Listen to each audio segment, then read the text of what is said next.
அதாவது சரியான சுவிசேஷம் சொல்லும் பொழுது ஜெப ஆலயமும் சபையும் இரண்டாக நிற்கிறது, ரெண்டு பிரிவுகளாக இருக்கிறது. ஏன் இப்படி ரெண்டு பிரிவாக வந்துருச்சு? ஜெப ஆலயங்களில் வந்து பாரம்பரியங்கள் அங்கே நிறையா, ஆமாம், பாரம்பரியங்கள் நிறைய இருந்தது.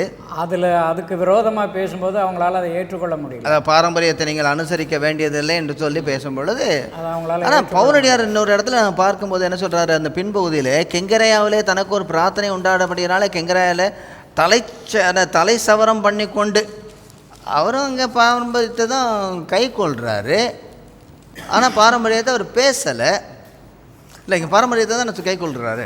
யூதர்கள், அவர் யூதராக இருக்கிறபடினால செய்யறாரு, மரமே கையாடினாரு.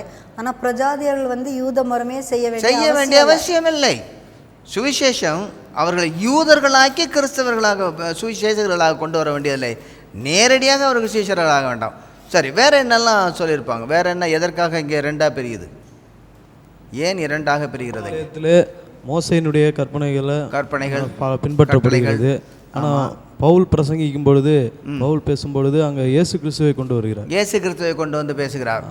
அங்கே வந்து மோசையை அவங்க வந்து ரொம்ப சொல்கிறாங்க. மோசைக்கு மேலாக நம்ம எபிரேயருக்கு எழுதின நிருபத்தை வாசிக்கும் பொழுது ரொம்ப அழகாக சொல்லுது, மோசையிலும் பெரியவர். மோசே வீடுகள் எல்லாவற்றும் உண்மையாக இருக்கிறான், ஆனால் இவரோ வீட்டுக்கே சொந்தக்காரர் பெரியவர் அப்படிங்கிறாங்க.